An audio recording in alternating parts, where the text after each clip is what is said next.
But I remember vividly reading an application from when I was at UCLA, and there's this one young gal, she was Indian, and she used to write a monthly column to a local community newspaper in India, and the title was, "What Life is Like to be an Indian in America," an Indian teen in America.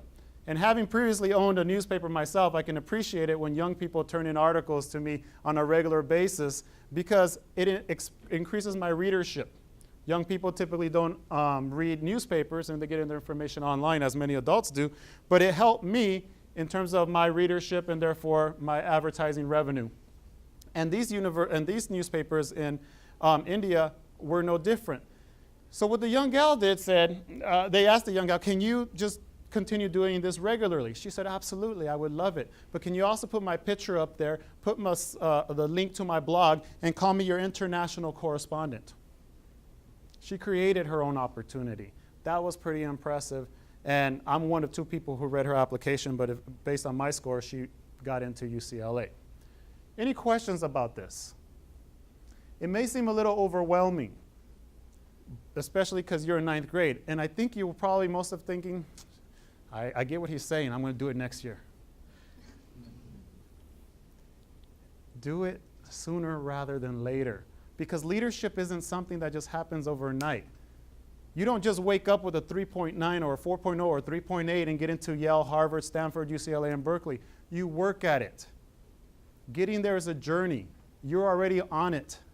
And I know you want to have fun, and Mr. G has been very nice with you guys as middle schoolers. But you're not in middle school anymore. So your expectations are a lot higher from many people, and there's a lot of pressure. You know, the other night, I was putting this thing together, and I had a dream. I had a Spanish test I had to go to study, and I had to get to my new internship, and I started having a dream like I was the student about all these things going on, and I'm like, good Lord, if I'm feeling this in my sleep, these kids are living it, you must be feeling a lot of pressures. And mom, dad, you're probably feeling a lot of pressure too, because you want your kids to get to good schools and have great opportunities. And unfortunately, there's not a lot of information on how to get there. So what do you do as parents? You grasp onto this ranking system. You get into the Newsweek ranking system. And what does it tell you? The name of the school, the GPA on average, and the SAT score. So kids, what do your parents pressure you about? Your GPA, SAT score, and maybe APs, because that's all that's out there. Well, as parents, I guess I understand your frustration because there's not a lot of information. Well, the SAT and the GPA and the statistical end of it is just one aspect of it. And what I want to do today is kind of give you a larger overview of the other things that are required, because there's a lot more in terms of what you should be doing and why you should be doing it. Not to be, I'm not telling your parents this to pressure you more, but rather to give you a comprehensive look at the admissions process. I also want to introduce right over here Mr. Brian West. He's the counselor, as I indicated, to the 7th and the 10th graders. He's a reader for UCI currently, and if you have any questions, we all tag team and help one another out, so feel free to contact him as well. Rigor.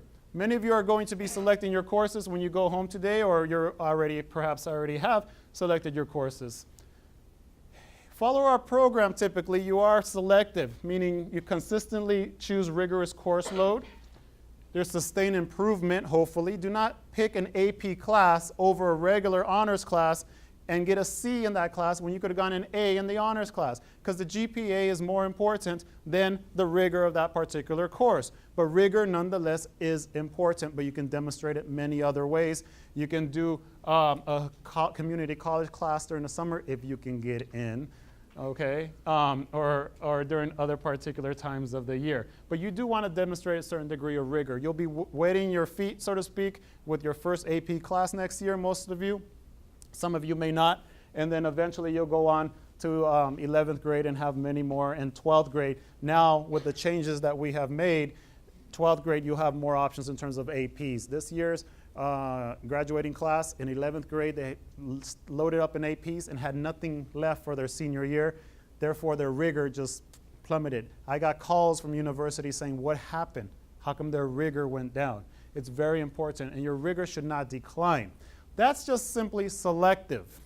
I'm a selective candidate to your particular institution. Our goal is to get you to a state of compelling. You want to give these institutions a compelling reason as to why they should let you in that particular college. Ergo, you need to have, yes, increasing rigor, but you need to have substantial depth in something. The universities seek what is called breadth with depth. Go ahead, dabble, see what you like, but eventually, by 11th grade, you should have some degree of depth, meaning that you really want to be in that particular field. If not that particular field, you have an interest in that field, and you have some degree of passion, even though I hate that word, because who knows what passion means, but have some degree of interest in what it is that that particular rigorous course load may do for you as a future environmentalist, a future doctor, a future lawyer, whatever it may be. You need to get in depth with something. If not academically, something environmentally out in the community. You need to have some degree of depth along with that breadth, not just all over that plate, all over the place. The Renaissance man is no more. That was me many years ago. But even we have to have our specialization in something. Even you at work, you're expected to multitask and know a lot of different things, but you have to have a specialization or a high knowledge base about something. Be a global thinker. Why be a global thinker? Today's problems, today's challenges are global in scope. Let me give you an example, the Gulf oil spill. Did we simply go hire or find some scientists to go clear it up and clean it up? No, we needed scientists. We needed people who are familiar with economies, who can conduct economic impact studies, environmental scientists, people who are understand diplomacy and international law, just in case the oil seeped into international waters, different states' rights, lawyers, attorneys, a plethora of people to solve a global issue.